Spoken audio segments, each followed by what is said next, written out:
데이비드 차에 관해 안 좋은 소식이 전해지고 있는데요. 사실 이 사람은 이전부터 안 좋은 면이 있었죠. 신학적으로 세대주의적 종말론과 음모론을 이야기했었죠. 특히 자신이 처음 쓴 책 마지막 신호를 자신이 저술했다 이렇게 이야기했는데 나중에 알고 보니까 외국 책을 그대로 표절한 책이었죠. 책을 출판사에서 판매 중단을 했었습니다. 최근에 요번에는 Do It이라는 책을 출간했었는데요. 책 제목대로 이것저것 마구 행한 것이 드러났습니다. 자신의 부인이 아닌 여인과 입맞춤을 했는데요. 누가 하라고 해서 했다 이렇게 이야기를 합니다. 그런데 입맞춘 것 같은데 또 해명하는 그 커뮤니티 글에 보면 이분 맞추지 않았다 뭐 이렇게 이야기를 하고요.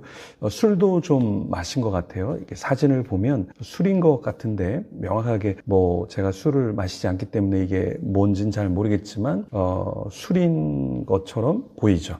그러니까 술도 이렇게 마시고 또 연출을 하라고 해서 했다는 것 같은데 너무 자연스럽게 안고 있는 모습이나 또 껴안고 있는 모습, 뭐 이렇게 들고 있는 모습 조금 너무 자연스럽지 않나요? 연출을 하는데 연기 대상을 줘야 될 것 같은 그런 행동을 자연스럽게 잘 하고 있는데요. 책 두잇대로 너무 이것저것 이렇게 행했던 것 같습니다. 선교사라면, 목회자라면 어느 정도 선이 있어야 하는데요. 너무 안타깝습니다. 자신도 고백하는 부분이긴 한데 인정하는 부분이죠.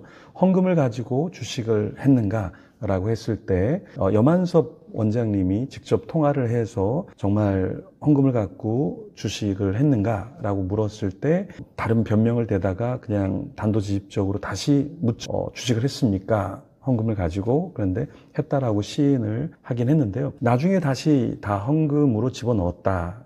14년 동안 받지 못한 사례비를 자기가 받아서 주식을 했고 거기에 대해서 문제 제기가 있어서 그것을 다시 헌금으로 집어넣었다 이렇게 이야기하는데 헌금을 가지고 주식을 한 것은 다 인정을 하고 있는 부분이죠.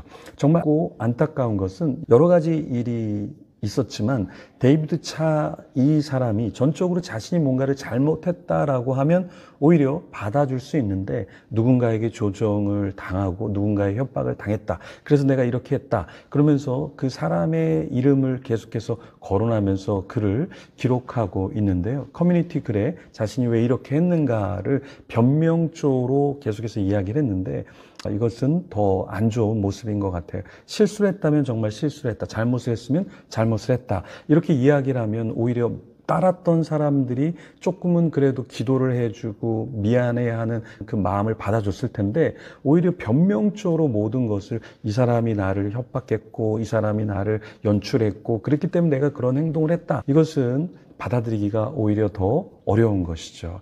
그런데 참 감사한 것은 이제는 자신은 더 이상 사역을 하지 않겠다. 모든 것을 다 내려놓겠다. 이렇게 얘기했는데 그 약속은 꼭 지키면 좋을 것 같습니다. 우리 모두가 다 조심해야 할 부분이죠. 우리는 이 말씀을 기억해야 합니다. 그러므로 땅에 있는 지체를 죽이라. 곧 음란과 부정과 사욕과 악한 정욕과 탐심이니 탐심은 우상 숭배니라. 골로새서 3장 5절 말씀 이것을 우리가 다 기억하고 하나님 앞에서 더 거룩한 더 정직한 예배자가 되길 소망합니다.